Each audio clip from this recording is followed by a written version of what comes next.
55 کا ترجمہ دیکھیے. اللہ سبحانہ و تعالیٰ نے ارشاد فرمایا فلا تعجبک اموالہم، لہذا تمہیں ان کے مال زیادہ خوش نہ کریں، ولا اولادہم، اور نہ ہی ان کی اولادیں. انما یرید اللہ، صرف اور صرف اللہ یہ چاہتا ہے لیعذبہم، کہ انہیں عذاب دے، بہا، ان کے ذریعے سے، یعنی ان کے مال اور اولادوں کے ذریعے سے، فی الحیات دنیا، دنیا کی زندگی میں، وتذھب انفسہم، اور ان کی جان نکلے، وہم کافرون، اس حالت میں کہ یہ لوگ کافر ہی ہوں. یہاں میرے اور آپ کے سمجھنے کے لیے اگر کسی آدمی کی آنکھیں کھلی ہوں، دل میں وہ جگہ دے، تو یہ نصیحت بہت کافی ہے جو اللہ تعالیٰ نے اپنے رسول کو کی ہے صلی اللہ علیہ وسلم. فرمایا کہ منافقوں کے مال دیکھ کر حیران نہیں ہونا کہ ان کے پاس اتنا مال ہے. ان کی نفری دیکھ کر پریشان نہیں ہونا کہ اتنے لوگ ہیں.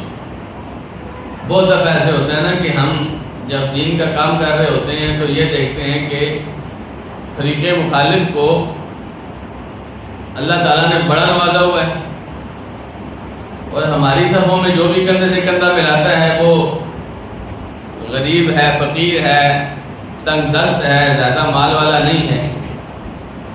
عام طور پر وہ آدمی جو دین کے ساتھ وابستہ ہوتا ہے اس کے دل میں تھوڑی سی کھٹک ہوتی ہے کہ مال تو سارا ان کے پاس ہے.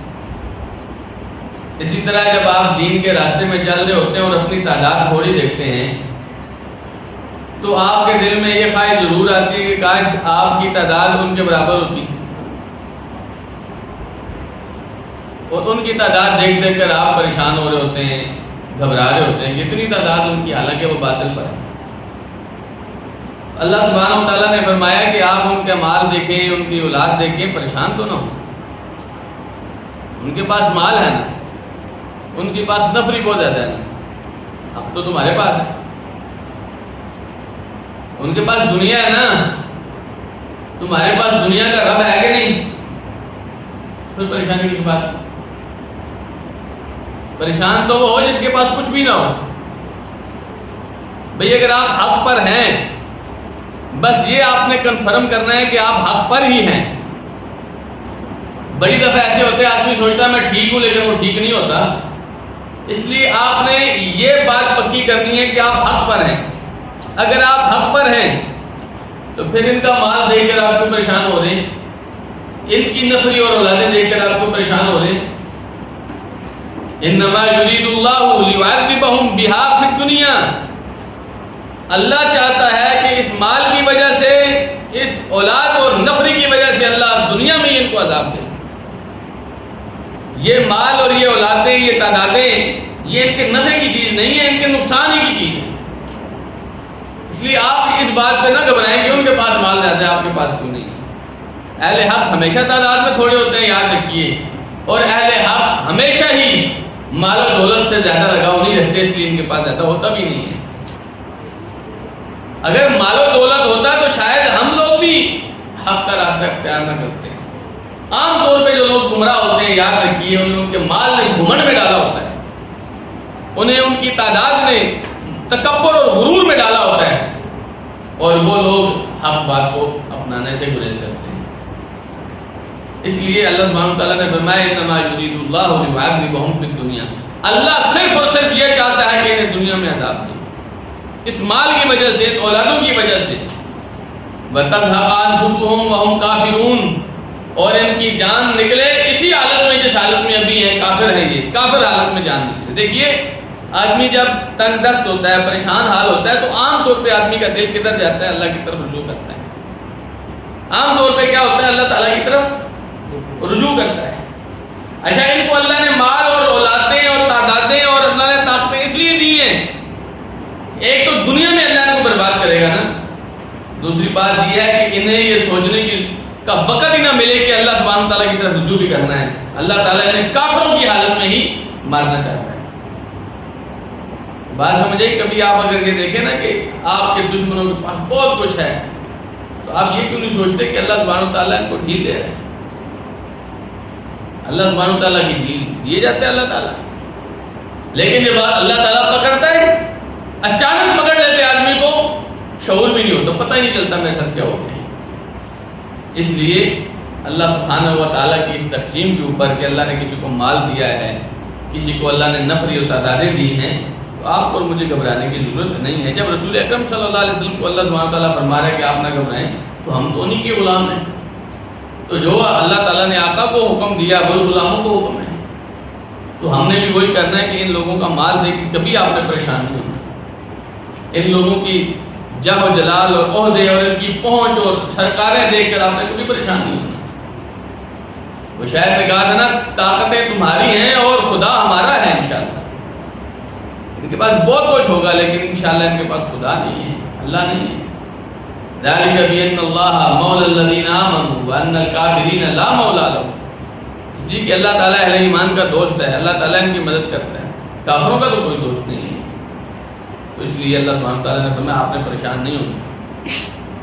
وَيَحْلِفُونَ بِاللَّهِ إِنَّهُمْ لَمِنْكُمْ، آیت نمبر 56 دیکھیے، وَيَحْلِفُونَ بِاللَّهِ، اللہ کی قسم کھاتے ہیں، إِنَّهُمْ لَمِنْكُمْ، یقیناً یہ تمہارے بیچ میں سے ہیں، وَمَا هُمْ مِنْكُمْ، یہ تمہارے بیچ میں سے نہیں ہیں، وَلَكِنَّهُمْ قَوْمٌ يَفْرَقُونَ، لیکن یہ وہ قوم ہے جو ڈرتے ہیں، یہ ڈرتے ہیں۔ ابھی والی آیت کا ترجمہ بھی دیکھ لیجیے، پھر ایک دفعہ وضاحت کرتا ہوں۔ لَوْ يَجِدُونَ مَلْجَأً، اگر انہیں کوئی پناہ گاہ مل جاتی، اگر یہ کوئی پناہ گاہ ڈھونڈ لیتے، پا لیتے، او مغارات، یا کوئی غاریں سرنگیں دیکھ لیتے، او مدخلا، یا کہیں بھی گھسنے کی جگہ ان کو مل جاتی، لَوَلَّوْا إِلَيْهِ، تو وہاں مڑ کے چلے جاتے، وَهُمْ يَجْمَعُونَ، اور اتنی تیزی کے ساتھ جاتے جیسے گھوڑا رسیاں توڑ کے جاتا ہے۔ کبھی کبھی گھوڑا نا آپ سے باہر آ جاتا ہے۔ اللہ سبحانہ و تعالیٰ نے فرمایا یہ اللہ کی قسمیں کھا کھا کر آپ کو یقین دلانے کی کوشش کرتے ہیں کہ یہ آپ میں سے ہیں۔ اگر یہ آپ کو آیت کا ترجمہ صحیح سمجھ نہیں آ رہا تو قادیانیوں کی صورتحال دیکھ لیجیے، وہ آئین پاکستان ان کو کافر کہہ چکا ہے، لیکن وہ اپنے آپ کو کافر قرار دینے کے لیے تیار نہیں ہے، اور وہ اسی طرح دلیلیں دے دے کے قسمیں کھا کھا کے آپ کے سامنے ثابت کرتے ہیں کہ ہم بھی بڑے مسلمان ہیں، ہم بھی کیا ہیں، بڑے مسلمان ہیں۔ منافق بھی یہی کرتے تھے، وَيَحْلِفُونَ بِاللَّهِ إِنَّهُمْ لَمِنْكُمْ، اللہ کی قسمیں کھاتے ہیں کہ یہ تم میں سے ہیں، فرمایا وَمَا هُمْ مِنْكُمْ، یہ تم میں سے نہیں ہیں۔ قرآن مجید میں اللہ سبحانہ وتعالیٰ نے اس بات کا بہت دفعہ تذکرہ کیا ہے۔ سورہ منافقون کی پہلی آیت کیا ہے؟ بسم اللہ الرحمن الرحیم، اذا جاءك المنافقون قالوا نشهد انك لرسول اللہ، جب منافق آپ کے پاس آتے ہیں تو کہتے ہیں ہم گواہی دیتے ہیں کہ آپ اللہ کے رسول ہیں۔ واللہ یعلم انک لرسول، اللہ جانتا ہے کہ آپ اللہ کے رسول ہیں، اللہ کو ان کی گواہیوں کی ضرورت نہیں ہے۔ واللہ یشہد انہم لکاذبون، اللہ کیا گواہی دیتا ہے کہ یہ جھوٹ بول رہے ہیں۔ یہ جو کہتے ہیں نا ہم گواہی دیتے ہیں، اللہ فرما رہا ہے کہ اللہ کو پتہ ہے کہ آپ اللہ کے رسول ہیں، انہیں بتانے کی ضرورت نہیں ہے، لیکن اللہ کی گواہی سنو، اللہ کا گواہی دیتا ہے کہ یہ زبان سے اور بات کر رہے ہیں، دل سے آپ کو رسول تسلیم نہیں کرتے، تو زبان سے قسمیں کھا کر آپ کو ثابت کریں گے بھائی میں تو آپ کے ساتھ ہوں، میرا آپ کے ساتھ، میں اور کدھر جا سکتا ہوں جی۔ وَإِذَا لَقُوا الَّذِينَ آمَنُوا قَالُوا آمَنَّا، جب اہل ایمان سے ملتے ہیں تو کیا کہتے ہیں؟ ہم ایمان لے آئے۔ وَإِذَا خَلَوْا إِلَىٰ شَيَاطِينِهِمْ قَالُوا إِنَّا مَعَكُمْ إِنَّمَا نَحْنُ مُسْتَهْزِئُونَ، جب اپنے شیطانوں کے پاس اکیلے ہوتے ہیں تو کہتے ہیں ہم تو تمہارے ساتھ ہیں، وہاں تو ہم مذاق کر رہے ہیں۔ اللہ یستہزئ بہم ویمدہم فی طغیانہم یعمہون، مذاق تو اللہ ان کے ساتھ کر رہا ہے، مذاق اللہ ان کے ساتھ کر رہا ہے اور انہیں ڈھیل دیے جا رہا ہے، یہ اندھے ہو کے سرکشی میں جا رہے ہیں، سمجھ رہے ہیں ہم بڑے کامیاب ہو رہے ہیں، بڑے کامیاب ہو رہے ہیں، ایک دن آئے گا کہ اللہ پکڑ لے گا۔ تو یہ یاد رکھیے، قسمیں کھانے سے بات نہیں بنتی، آپ کے دل کا اخلاص اللہ سبحانہ وتعالیٰ دیکھتا ہے۔ نبی کریم صلی اللہ علیہ وسلم نے فرمایا ان اللہ لا ينظر الى صورکم واموالکم، اللہ تعالیٰ تمہاری شکلوں کو تو نہیں دیکھتا کہ کس کی شکل سونی ہے کس کی نہیں، ساری اللہ نے بنائی ہے، اللہ تمہاری شکلوں کو نہیں دیکھتا، تمہارے مال کو اللہ نہیں دیکھتا، ولیکن ينظر الى قلوبکم، اللہ تمہارے دلوں کو دیکھتا ہے،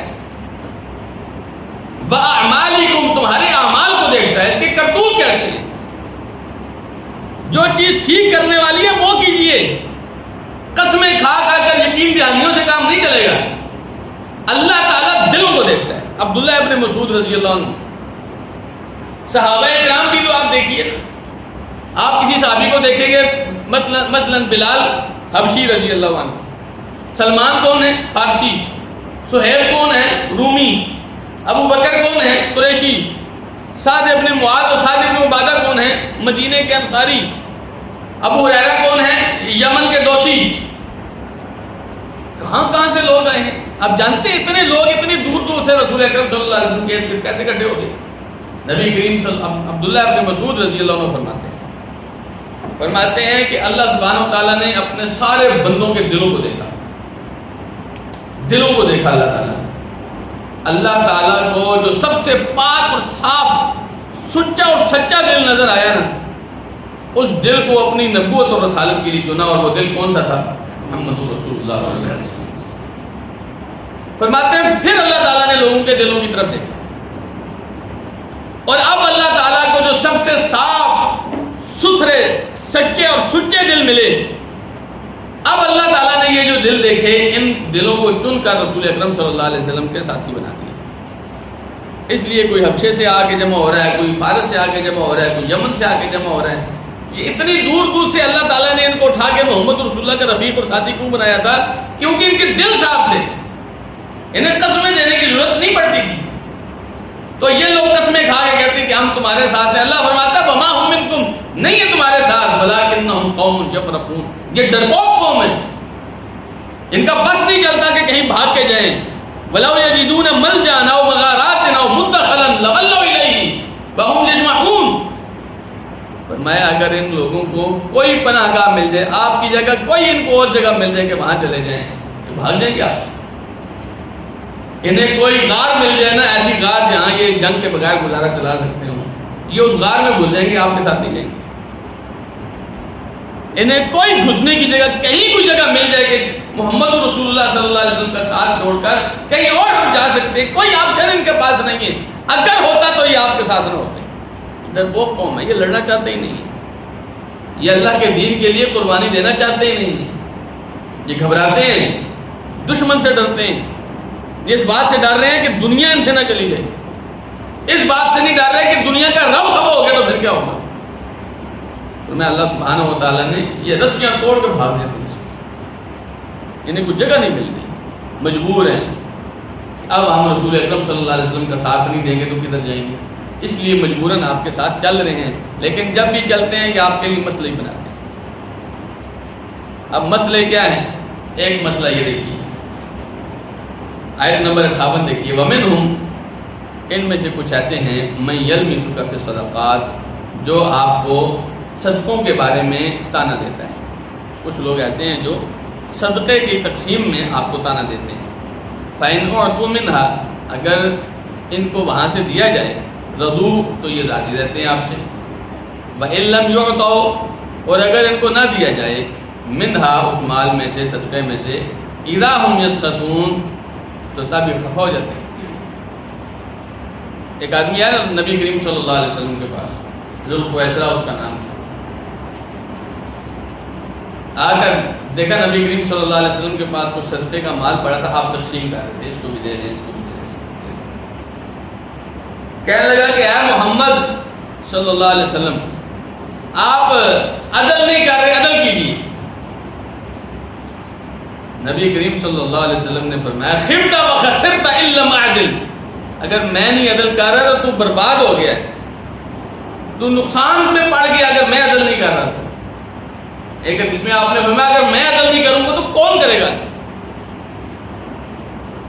ایک حدیث میں کہنے لگا کہ یہ جو آپ تقسیم کر رہے ہیں، اس تقسیم سے اللہ کی رضا مقصود نہیں ہے، یہ لوگوں کو خوش کرنے کے چکروں میں. عمر بن الخطاب رضی اللہ عنہ نے اس کی یہ بات سنی نا کہ محمد رسول اللہ صلی اللہ علیہ وسلم عدل نہیں کر رہے ہیں، وہ تو عدل کے پیغمبر ہیں، ان کو تو جا بجا اللہ سبحانہ تعالیٰ نے فرمایا ہے کہ وَإِذَا قُلْتُمْ فَعْدِلُوا لَا يَجْرِمَنَّكُمْ شَنَآنُ قَوْمٍ عَلَىٰ أَلَّا تَعْدِلُوا اعْدِلُوا هُوَ أَقْرَبُ لِلتَّقْوَىٰ. کسی قوم کی دشمنی میں تم ایسا نہ کر بیٹھو کہ تم عدل ہی نہ کرو. عدل کرنا یہ تقوی کے قریب ہے. اللہ تعالیٰ نے جگہ جگہ رسول اکرم صلی اللہ علیہ وسلم کو عدل کا حکم دیا ہے، اور نبی کریم صلی اللہ علیہ وسلم خود بھی خائن نہیں. آپ نے تو ایک جگہ فرمایا کہ میں آنکھوں سے بھی خیانت نہیں کرتا، تو آپ مال میں خیانت کرتے ہیں. آپ نے فرمایا تو برباد ہو جائے گا، میں عدل نہیں کر رہا تو کون کرے گا. تو یہ تانے دیتے ہیں. جب آپ علیہ السلام صدقات تقسیم کر رہے ہوتے ہیں تانے دیتے تھے. تانے کیوں دیتے تھے اس کی بھی وجہ اللہ تعالیٰ نے بتائی. ان کا مدمع نظر کیا ہوتا ہے؟ ٹوٹل اپنا مفاد، ہمیں فائدہ کہاں سے ہو رہا ہے. اگر ان کو بھی مال میں سے مل جائے نا، چلو یہ تم بھی رکھ لو، خوش رہتے ہیں، ٹھیک ہے جی بالکل اچھا کام ہوا ہے. اگر اس مال میں ان کو حصہ نہ دیا جائے تو خفا ہو جاتے ہیں. خفا ہو جاتے ہیں جی ہمیں کیوں نہیں ملا، جب ہمیں نہیں ملا تو یہ ٹھیک کام ہی نہیں ہوا، عدل سے کام ہی نہیں لیا گیا. بات سمجھ. کچھ لوگ صرف پیسوں کے پجاری ہوتے ہیں. فرمایا تعیس عبد الدرہم، تعیس عبد الدینار، تعیس عبد القطیفہ. یہ درہم کا بندہ، دینار کا بندہ، یہ کپڑے کا بندہ قرار دیا. یہ جس طرح اللہ کا بندہ ہوتا ہے اس طرح یہ بندے ہیں کپڑے کے، درہم دینار کے، پوجا کرتے ہیں درہم دینار کی. فرمایا ان اعطی رضیہ وان لم یعط لم یرضى. جب تک اس کو دیا جائے یہ تو رکھ لے، خوش رہتا ہے جی ماشاءاللہ جی مولوی صاحب نے بڑا کام کیا. اور اگر نہ دیا جائے خفا ہو جاتے، شکایتیں لگانا شروع کر دیتے، ہمارا ایسا کیوں نہیں کیا. سبحان اللہ. ایسے کو دین کے ساتھ آپ نے درہم و دینار چند ٹکوں کے لیے دین کا کام کیا تھا جو اب آپ خفا ہو گئے. بہت سارے لوگ ایسے ہوتے ہیں، یہ بات سمجھیے، جو کام اس لیے دین کا کام اس لیے کر رہے ہوتے ہیں کہ اس میں ہمیں بھی فائدہ ہوگا. اچھا آگے سے ان کو دنیاوی فائدہ نہ ملے، دین کا کام اگر آپ مخلص ہو کر کریں گے تو آپ اللہ کے لیے کریں گے. ایک آدمی نے نبی کریم صلی اللہ علیہ وسلم کے ساتھ جہاد کیا. جہاد کے بعد وہ اللہ تعالیٰ نے فتح دی. نبی کریم صلی اللہ علیہ وسلم غنیمت کا مال تقسیم کر رہے تھے. سب لوگوں کا حصہ نکالا تو اس کا حصہ جب نکالا تو وہ تھا نہیں، وہ بکریاں چرانے گیا تھا. اتنا کوئی امیر آدمی بھی نہیں تھا، بکریاں چرایا کرتا تھا، بکریاں چرانے گیا تھا. جب واپس آیا تو لوگوں نے اسے کہا کہ یہ تمہارا مال رسول اللہ صلی اللہ علیہ وسلم نے نکالا، یہ لے لو. کہتا یہ کیا ہے؟ لوگوں نے بتایا جی مال غنیمت میں سے آپ کا مال نکلا. کہنے لگا میں نے تو جہاد اس کے لیے نہیں کیا تھا.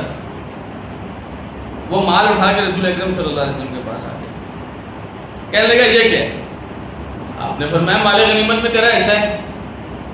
کہنے لگا میں نے یہ جہاد اس لیے نہیں کیا تھا کہ یہ لوں، میں نے یہ جہاد اس لیے نہیں کیا تھا کہ یہ لوں، میں نے جہاد اس لیے کیا تھا کہ دشمن کا کوئی تیر آئے میرے یہاں پہ لگے اور یہاں سے خون کا فوارہ نکلے، میں شہید ہو جاؤں اللہ کے راستے میں. جہاد کا مقصد تو یہ تھا. یہ 2-4 ٹکے کا غنیمت آپ نے مجھے دیا ہے، یہ میرے جہاد کا مقصد نہیں تھا.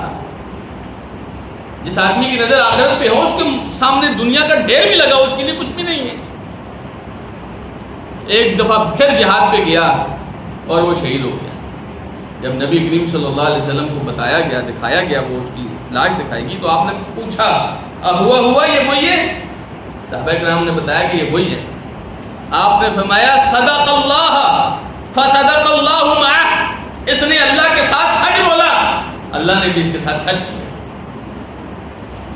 تو یہ بات آپ کے دل کی ہے، آپ دل سے کر رہے ہیں کہ نہیں. پھر آپ نہیں کبھی بھی دیکھیں گے کہ مجھے دنیا کا فائدہ ملا کہ نہیں ملا. مجھے مسجد سے جی میرا بھی کچھ نام لیا جا رہا ہے کہ نہیں لیا جا رہا ہے. جب آپ نے کام اللہ کے لیے کرنا ہے تو پھر دنیا کو کیا کرنا ہے آپ نے. جب آپ کا مقصد دنیا ہوگا تو پھر آپ پریشان ہوں گے، او میرا تو دنیا کا ایسا ملا ہی نہیں ہے. تو اس لیے یہ لوگ منافق صفت لوگ کیا تھے، نبی کریم صلی اللہ علیہ وسلم جب تقسیم کر رہے ہیں ان کو نہیں مل رہا تو آ کے نبی کریم صلی اللہ علیہ وسلم کے اوپر تانا زنی کرتے ہیں. ان کو مل جائے تو خوش رہتے ہیں، نہ ملے تو خفا ہو جاتے ہیں.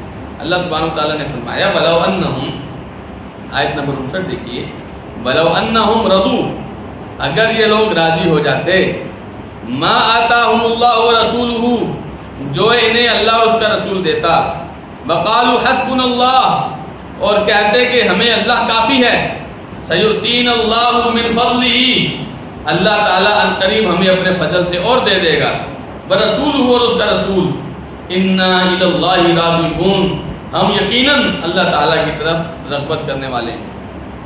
اللہ سبحانہ تعالیٰ نے ان کو آداب بتائے. دیکھیے کبھی ایسے ہوتے ہیں آپ سے غلطی ہو جاتی ہے، آپ نے غلطی سے یہ مطالبہ کر دیا تھا، کوئی بات نہیں، اللہ تعالیٰ نے اب آپ کو آداب بتائے. آداب کیا ہیں؟ اگر آپ کو اللہ تعالیٰ جو دے رہا ہے، رسول اکرم صلی اللہ علیہ وسلم جو دے رہے ہیں، دیکھیں آپ کے لیے جو تقدیر میں لکھا وہ اللہ نے لکھا، تقسیم کرنے والے کون ہیں؟ محمد رسول اللہ صلی اللہ علیہ وسلم۔ نبی کریم صلی اللہ علیہ وسلم نے فرمایا، صحیح بخاری کی حدیث ہے، آپ نے فرمایا کہ انما انا القاسم واللہ یعطی، میں صرف تقسیم کر رہا ہوں، دینے والا کون ہے؟ اللہ ہے۔ تو اگر تو آپ اس بات پہ راضی ہیں کہ اللہ نے جو مجھے دیا، رسول اکرم صلی اللہ علیہ وسلم کے ہاتھ سے میں نے جو کچھ لیا، یہ ٹھیک ہے، نہیں بھی دیا تب بھی ٹھیک ہے، کوئی بات نہیں۔ فرمایا اللہ سبحانہ و تعالیٰ نے، اور یہ کہتے کہ آج نہیں دیا تو کوئی بات نہیں، پھر کبھی اللہ تعالیٰ مجھے دے دے گا، اپنے فضل سے اور نواز دے گا۔ مومن ہے نا، ہر وقت اس کی نظر کس پہ؟ اللہ پہ۔ آج اللہ کے رسول صلی اللہ علیہ وسلم نے مجھے نہیں دیا، پھر مجھے کبھی دے دے گا۔ ہم اللہ کی طرف لوٹ کے جاتے ہیں۔ اور بیچ میں ایک جملہ فرمایا، حسبنا اللہ، ہمیں اللہ کافی ہے، ہمیں اللہ کافی ہے۔ اللہ سبحانہ و تعالیٰ نے جب نہیں دیا تو بھی کوئی بات نہیں، ہمیں اس کی ضرورت نہیں، ہمیں کس کی ضرورت ہے؟ اللہ ہمارے ساتھ ہونا چاہیے، اللہ ہمارے لیے کافی ہے، مال کی ہمیں ضرورت نہیں ہے۔ تو مسلمان لوگوں کا طریقہ کار یہ ہوتا ہے، جو میرے اللہ اس کے رسول صلی اللہ علیہ وسلم کی طرف سے جہاد کے بعد غنیمت میں سے بھی جو کچھ ملے اس کے اوپر راضی رہتے ہیں، اور کہتے ہیں جس طرح اللہ اور اس کا رسول راضی ہے اس طرح ہم بھی راضی ہیں۔ اس لیے نبی کریم صلی اللہ علیہ وسلم نے فرمایا، جو آدمی صبح کے وقت 3 مرتبہ یہ کہے رضیت باللہ ربا وبالاسلام دینا وبمحمد صلی اللہ علیہ وسلم نبیا، اللہ تعالیٰ میں اپنے اللہ کے ساتھ راضی ہوں، رب مان کر راضی ہوں، میں اپنے دین اسلام کے ساتھ راضی ہوں، میں محمد رسول اللہ صلی اللہ علیہ وسلم کے ساتھ راضی ہوں، تو بندہ 3 مرتبہ کہے اللہ تعالیٰ حتماً اس کے ساتھ راضی ہو، ضرور راضی ہوتے ہیں اللہ تعالیٰ، اللہ اس کو راضی کر لیتا ہے۔ وَلَسَوْفَ يُعْطِيكَ رَبُّكَ فَتَرْضَىٰ، ان قریب اللہ تمہیں اتنا دے گا کہ تمہیں راضی کر لے گا۔ رضی اللہ عنہم ورضوا عنہ، ایسے تو نہیں خطاب ملا، اللہ راضی ہو گیا ان سے، اور اکیلا اللہ راضی نہیں ہوا، یہ بھی اللہ سے راضی ہو گئے، انہیں اللہ کی طرف سے جو ملتا قبول کرتے۔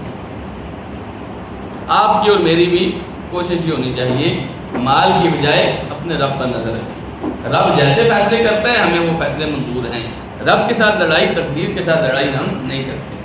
آیت نمبر 60 دیکھیے، فرمایا اللہ سبحانہ وتعالیٰ نے انما الصدقات للفقراء، صدقات تو صرف اور صرف فقراء کے لیے ہیں، بل مساکین اور مسکینوں کے لیے ہیں، بل عاملین علیہا، اور ان پر مقررہ عاملوں کے لیے ہیں، مقررہ جو عہدیدار ہیں ان کے لیے ہیں، بل مؤلفۃ قلوبہم، اور لوگوں کے تالیف قلب کے لیے ہیں، وفی الرقاب، اور گردنیں آزاد کرانے کے لیے ہیں، والغارمین، اور مقروض لوگوں کے لیے ہیں، وفی سبیل اللہ، اور اللہ کے راستے کے لیے ہیں، وابن السبیل، اور مسافر کے لیے ہیں، فریضۃ من اللہ، یہ اللہ تعالیٰ کی طرف سے مقرر کردہ فریضہ ہے، واللہ علیم حکیم، اللہ تعالیٰ خوب جاننے والا اور خوب حکمت والا ہے۔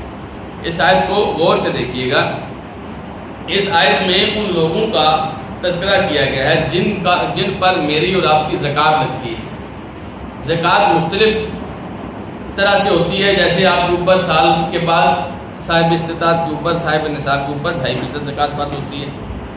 اسی طرح آپ کے اوپر سال کے بعد رمضان کے آخر میں صدقۃ الفطر لازم ہوتا ہے۔ اسی طرح جن لوگوں کے پاس مویشی ہوتے ہیں ان پر بکریوں میں یا اونٹوں میں یا گائے میں اللہ تعالیٰ نے کوئی حصہ مقرر کیا ہے۔ اسی طرح جو لوگ اناج اگاتے ہیں، پھل ہیں یا اناج ہیں، اس میں سے ایک عشر یا نصف عشر ان کے اوپر مقرر ہوتا ہے۔ تو یہ جو اللہ تعالیٰ نے فرض کیا ہے زکوٰۃ، جس کی کوئی بھی قسم ہو، وہ کن کن لوگوں کو لگتی ہے؟ وہ 8 لوگ ہیں، 8 مصارف ہیں جن کا تذکرہ اللہ سبحانہ وتعالیٰ نے سائٹ میں کیا ہے۔ وہ کون کون سے لوگ ہیں؟ انما الصدقات للفقراء، یہ فقیروں کے لیے، بل مساکین، اور مسکینوں کے لیے۔ فقیر اور مسکین کون سے ہوتے ہیں؟ کچھ علماء نے ان کے درمیان تفریق یہ کی ہے کہ فقیر وہ ہوتا ہے جس کی آمدنی جو ہے اس کی ضروریات سے کم ہو، کما تو رہا ہے لیکن ضروریات اس کی زیادہ ہیں، نہیں پوری ہوگی۔ میں سہولیات کی بات نہیں کر رہا، میں یہ بات نہیں کر رہا کسی آدمی نے فریج لینی ہے تو اس کو فریج لے کے دینا ہے، میں یہ نہیں کہہ رہا کسی آدمی نے ڈیپ فریزر لینا ہے، اے سی لگوانا ہے تو اس کو اے سی لے کے دینا ہے۔ یہ سہولیات ہیں، ضروریات زندگی، جس کے بغیر آدمی کی زندگی مشکل ہو جاتی ہے، جس کے بغیر آدمی کا دین پہ چلنا مشکل ہو جاتا ہے۔ اگر وہ ضروریات زیادہ ہیں اور آدمی کے پاس آمدن کم ہے اور وہ مانگ نہیں رہا تو وہ فقیر کہلائے گا. کچھ علماء کرام کی تفسیر دی ہے. اور اگر ایسا آدمی مانگ رہا ہے تو وہ مسکین کہلائے گا.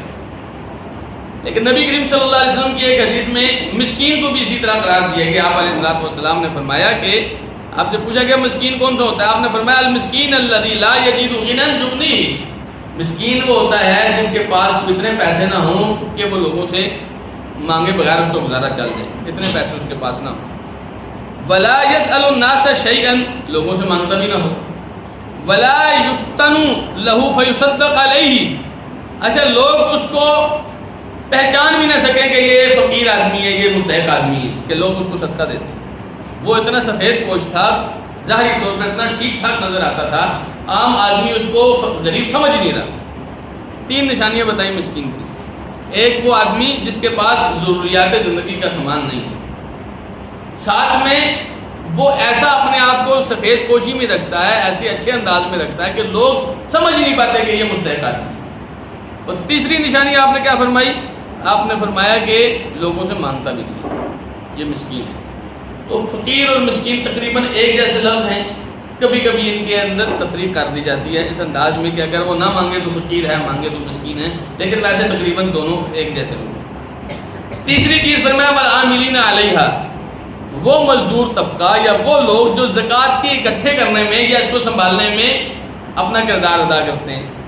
مثلاً کسی کو رسول اکرم صلی اللہ علیہ وسلم نے بھیجا زکوٰۃ اکٹھی کرنے کے لیے, یا وہ لوگ جو بیت المال میں ملازم ہیں, یا وہ لوگ جو زکوٰۃ کے بارے میں سارا کھاتا حساب رکھتے ہیں, یہ سارے لوگ عاملین علیہ میں آتے ہیں. ان کی تنخواہیں زکوٰۃ کے پیسوں سے دی جا سکتی ہیں, اس میں کوئی کی بات نہیں. لیکن ضروری ہے کہ ایسا آدمی کو سید نہ ہو. نبی کریم صلی اللہ علیہ وسلم نے ایک مرتبہ ایک آدمی کو بھیجا زکوٰۃ اکٹھی کرنے کے لیے, تو نبی علیہ السلام کا ایک غلام تھا, وہ اس کا دوست تھا. اس نے کہا تو بھی میرے ساتھ چل. تو وہ رسول اکرم صلی اللہ علیہ وسلم سے پوچھنے آیا کہ وہ میرا دوست ہے, وہ کہہ رہا ہے کہ تو بھی میرے ساتھ چل. تو آپ نے فرمایا نہیں, تو اس کے ساتھ نہیں چل, یہ زکوٰۃ محمد رسول اللہ صلی اللہ علیہ وسلم کے گھر والوں کے لیے جائز نہیں ہے. تو ایسا آدمی جو سید ہے, جو نبی علیہ الصلوۃ والسلام کی فیملی کا آدمی ہے, اس کو زکوٰۃ میں سے تنخواہ بھی نہیں دی جا سکتی. بعض علماء کرام نے اس کی وجہ بیان کی ہے کہ نبی کریم صلی اللہ علیہ وسلم نے ایک جگہ فرمایا تھا کہ انما ہی اوصاف الناس, یہ لوگوں کے میل کچیل ہوتی ہے, جو لوگ اس میل کچیل کو اتار کے اپنا مال پاک کرتے ہیں. تو جب یہ میل کچیل ہے تو آل محمد صلی اللہ علیہ وسلم کے لیے جائز نہیں ہے. نبی علیہ السلام بڑی احتیاط کیا کرتے تھے. ایک مرتبہ سیدنا حسن یا حسین رضی اللہ عنہ نے زمین پہ کھجور پڑی ہوئی تھی, اٹھا کے کھا لیا, آپ نے ان کے منہ سے نکال لی. آپ نے فرمایا ممکن ہے صدقے کی کھجور پڑی ہو, تو صدقہ تو ہم نہیں کھاتے. تو ایسا آدمی سید نہیں ہونا چاہیے جو عاملین علیہ ہے. چوتھا جو مصرف ہے زکوٰۃ کا وہ ہے بالمؤلفۃ قلوبہم, ایسے لوگ جن کے دلوں کو اسلام کی طرف راغب کرتے ہیں. یا تو وہ مسلمان ہوئے, نئے نئے مسلمان ہوئے, آپ علیہ الصلوۃ والسلام ان کو دیا کرتے تھے تاکہ ان کے دلوں کے اندر اسلام کی محبت بیٹھ جائے, ان کو پتہ چلے یہاں غربت سے بھوک سے مر نہیں جائیں گے, آپ کو کچھ نہ کچھ ملتا رہے گا. یا وہ لوگ اسلام قبول کرنے کے, اسلام کے بارے میں اچھا ذہن رکھتے ہیں, تو آپ ان کو مال دیتے ہیں تاکہ, چونکہ کافروں کے سامنے تو دنیا ہی دنیا ہوتی ہے, تو جب آپ ان کو دیتے ہیں تو وہ آپ کے قریب آتے ہیں, پھر آپ کی بات سنتے ہیں, پھر آپ ان کو دعوت دیتے ہیں, اس طرح ان کو اسلام کا راستہ ملتا ہے. ایسے لوگوں کے لیے آپ خرچ کر سکتے ہیں. صفوان ابن امیہ رضی اللہ تعالیٰ عنہ کہتے ہیں مجھے نبی کریم صلی اللہ علیہ وسلم نے, یہ مسلمان نہیں ہوئے تھے لیکن حنین کی لڑائی میں نبی علیہ السلام کے ساتھ تھے, کہتے ہیں نبی کریم صلی اللہ علیہ وسلم نے مجھے مال دیا, جب آپ نے مجھے پہلی دفعہ دیا تو نبی علیہ الصلوۃ والسلام مجھے سب سے برے لگتے تھے, لیکن آپ نے مجھے دیا, پھر دیتے رہے یہاں تک کہ میرے دل میں سب سے محبوب ترین محمد رسول اللہ صلی اللہ علیہ وسلم. دیکھیے نا, مال دیتے دیتے کیا ہوا, دل نرم ہو گیا. نبی کریم صلی اللہ علیہ وسلم نے ایک مقام پہ فرمایا کہ میرا کچھ لوگ ایسے ہوتے ہیں جن کو میں مال صرف اس لیے دیتا ہوں تاکہ کہیں وہ جہنم کی آگ میں نہ پڑ جائے. یعنی میرے مال دینے سے اسلام کے ساتھ وابستہ رہیں گے تو فائدہ رہے گا ان کا, جہنم سے بچتے رہیں گے. ایسا نہ ہو کہ یہاں پہ تھوڑی سی غربت دیکھ کے تو فوراً پیچھے بھاگ جائیں. کچھ لوگ ہوتے ہیں نا بالکل نئے نئے ہوتے ہیں, تو ان کے دل کو یہاں پہ جمانے کے لیے کئی کام کرنے پڑتے ہیں, جن میں سے ایک مال لگانا, تو اس میں آپ زکوٰۃ کا مال لگا سکتے ہیں. فرمایا وفر رقاب, گردنوں کو آزاد کرنے کے لیے بھی آپ مال دے سکتے ہیں. مثلاً ایک غلام ہے, کسی نے غلام بیچنا ہے جی, آپ کسی غلام کو آزاد کرانا چاہتے ہیں اس میں زکوٰۃ کا مال لگا سکتے ہیں. کسی غلام نے اپنے آقا کے ساتھ یہ طے کیا ہے کہ میں آپ کو اتنے پیسے دوں گا، آپ مجھے آزاد کر دیں، وہ غلام آپ سے پیسے مانگتے ہیں تو آپ زکوٰۃ کے پیسے اس کو دے سکتے ہیں، کوئی بات نہیں ہے. اسی طرح کچھ لوگ ایسے ہوتے ہیں جن کے پاس دیت کے پیسے نہیں ہوتے، یا کچھ لوگ ایسے ہوتے ہیں جو خام خواہ میں جیلوں میں پڑے ہوتے ہیں، بغیر کسی گناہ کے، بغیر کسی سبب کے جیلوں میں سڑ رہے ہیں. آپ کو پتہ ہی ہے ہمارا قانون کیسا ہے. اس قانون میں مجرم بچ جاتا ہے اور بے گناہ آدمی پھنس جاتا ہے. تو ایسے بے گناہ لوگ جو پھنس گئے ہوں ان کو نکلوانے کے لیے بھی ان کی طرف سے پیسے یا جرمانہ یا حکومت جو ڈیمانڈ کرتی ہے وہ ادا کرنے کے لیے بھی آپ زکوٰۃ کے پیسے لگا سکتے ہیں. دیکھیے اگر ہمارے پاس ایک بیت المال ہو مسجد فرقان کا، اس بیت المال کے اندر ہمارے پاس پیسے پڑے ہوں، ہمارے بھائیوں میں سے کوئی آدمی بے گناہ تھانے کے اندر ہو گیا ہو تو ہم اس کو زکوٰۃ کے پیسوں میں سے دے سکتے ہیں تاکہ اس بھائی کی جان، اس کی عزت وہ بچائی جا سکے. ایک اور جو سبب ہے، جو مصرف ہے زکوٰۃ کا، وہ ہے بالغارمین. چھٹا سبب جو ہے بالغارمین، مقروض لوگ، آدمی نے قرضہ لیا واپس نہیں دے پا رہا، تو یہ آدمی اس کو آپ زکوٰۃ کے پیسے دے سکتے ہیں کہ بھائی اپنا قرضہ ادا کر لیں. اسی طرح کسی آدمی کا، اس نے باغ خریدا، مثلا باغ پر اچانک حملہ ہو گیا، حشرات کا حملہ ہو گیا، وہ باغ بچ نہ سکا، سارا باغ برباد ہو گیا. اب اس کے تو سارے پیسے برباد ہو گئے، اس نے جتنے لوگوں سے لے کے انویسٹ کیے تھے سارے ختم ہو گئے. اب کیا ہے، اب اس آدمی کو یہ جو لوگوں کا اس نے قرضہ دینا ہے وہ پورا کرنے کے لیے آپ جو ہے اس کو زکوٰۃ دے سکتے ہیں. کوئی حرج کی بات نہیں. مسلمان ہے نا، ہم ایک دوسرے کے ساتھ تعاون کرتے ہیں. اس نے تو اپنی طرف دکان ڈالی، کسی نے رات کو کپڑے کی دکان جل گئی، ویسے تو وہ ٹھیک تھا، گھر اس کا ٹھیک تھا، لیکن اب اتنا بڑا اس کا لاس ہو گیا، وہ لوگوں کا مقروض ہو گیا. اب آپ زکوٰۃ کے پیسوں میں ایسے بندے کو دے سکتے ہیں کہ یہ آدمی اپنا گزارا چلا لے، لوگوں کو واپس کر. ایک اسی طرح ہوا، ایک دفعہ ایک آدمی آیا نبی علیہ السلام کے پاس، کہنے لگا جی میرا سارا باغ جو ہے وہ خراب ہو گیا ہے، تو میرا اتنے لوگوں کا میں نے قرضہ دینا ہے. آپ نے صحابہ کرام سے صدقہ اکٹھا کیا، اکٹھا کرنے کے بعد آپ علیہ السلام نے اس کو دیا. آپ نے فرمایا کہ یہ لو، جتنا باقی بچ گیا تھا اس کا قرضہ، آپ نے جتنے اس کے لینے والے تھے سب کو تھوڑا تھوڑا دے کے آپ نے فرمایا باقی تمہارے لیے نہیں ہے، اس کا نقصان ہو گیا، اس کو چھوڑ دو. بات سمجھ آ رہی ہے؟ تو آپ اس کو زکوٰۃ کے پیسے دے سکتے ہیں. اسی طرح ایک آدمی نے دو آدمیوں کے درمیان صلح کرائی، صلح کرانے کے درمیان کوئی 1,00,000-2,00,000 روپے کی اس نے ذمہ داری اٹھا لی کہ میں دے دوں گا اپنی طرف سے، اس نے نہ دیے تو میں دے دوں گا. اب اس نے نہیں دیے، آپ کو دینے پڑ گئے ہیں، تو ایسی صورت میں بھی آپ کو اوپر زکوٰۃ لگ جائے گی. زکوٰۃ کے پیسے لے کے آپ اس کو ادا کر سکتے ہیں انشاءاللہ. ایک جو 7واں سبب ہے وہ ہے فی سبیل اللہ، اللہ کے راستے میں. یہ بڑا وسیع مفہوم ہے. اللہ کے راستے میں، اللہ کے دین کے لیے کہیں بھی آپ خرچ کریں انشاءاللہ وہاں زکوٰۃ لگے گی. ایک بات یہ ہے، لیکن خاص طور پر یہ اللہ کے راستے میں یہ 2 جگہوں پر استعمال ہوتا ہے. ایک جہاد فی سبیل اللہ کے لیے استعمال ہوتا ہے. جہاد اصل میں وہ مقصد ہے جس کا اللہ تعالیٰ نے یہاں پہ تذکرہ کیا ہے. اور کسی سبب پہ لوگ متفق ہو نہ ہوں، جہاد فی سبیل اللہ پر سارے مفسرین متفق ہیں کہ فی سبیل اللہ سے مراد جہاد ہے. جہاد پر آپ کی زکوٰۃ ضرور لگے. بعض علماء کرام نے یہاں تک لکھا ہے، شیخ عبدالسلام نے لکھا ہے کہ اگر ایک طرف غریب مسکین لوگ ہوں، ایک طرف مجاہد ہوں، دونوں کو زکوٰۃ کی ضرورت ہو، تو آپ کے لیے لازم ہے کہ آپ مجاہد کو زکوٰۃ دیں تاکہ وہ جہاد کر کے کم سے کم آپ کے لیے پیسے نہیں لا سکا لیکن کم سے کم آپ کا دین تو بچا لے. اگر اس کو جہاد کے لیے پیسے نہ دیے، دشمن نے حملہ کر کے آپ کو فتح کر لیا تو آپ کا دین تو گیا. اس لیے اگر مسکین اور فقیر موجود ہے، ساتھ میں مجاہد کو آپ کی زکوٰۃ کی ضرورت ہے، تو پہلے آپ مجاہد کو دیں. بات سمجھ آ رہی ہے؟ وفی سبیل اللہ، اللہ کے راستے میں. اسی طرح وہ جگہیں جہاں جہاد ہی کی طرح کا کام ہوتا ہے، جیسے مدارس ہیں، جیسے اسلامک سینٹرز ہیں، جیسے دعوت کے ایسے مقامات ہیں جہاں سے خالص اللہ اس کے رسول صلی اللہ علیہ وسلم کی دعوت ملتی ہے، وہاں پہ آپ کی زکوٰۃ لگ سکتی ہے. اور ایک اور جو ہے وہ ہے اپنے سبیل، مسافر کے لیے. مسافر چاہے جتنا بھی اچھا ہو، گھر سے ٹھیک ٹھاک ہو، لیکن کبھی کبھار اس کو سفر کے دوران ایسی سخت ضرورت پڑ جاتی ہے، وہ آدمی پریشان ہو جاتا ہے.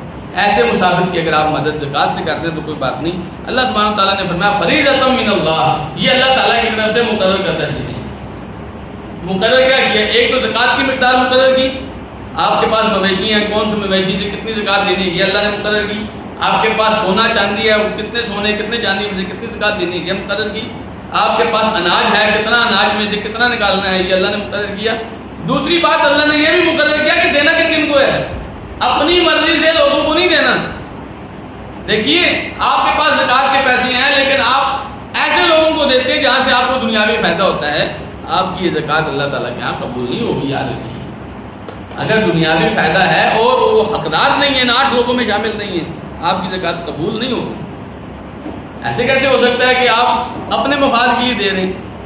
آپ یہاں سے اندازہ لگائیے کہ نبی کریم صلی اللہ علیہ وسلم نے قربانی کی کھال کسائی کو دینے سے منع کیا ہے کہ ایسا نہ ہو تم قربانی کی کھال کسائی کو دے کر اس کی اجرت میں کمی کرو, اس کی اجرت میں رکھ لو, یوں سمجھو کہ قربانی کی کھال بیچ کے پیسے خود رکھ لو.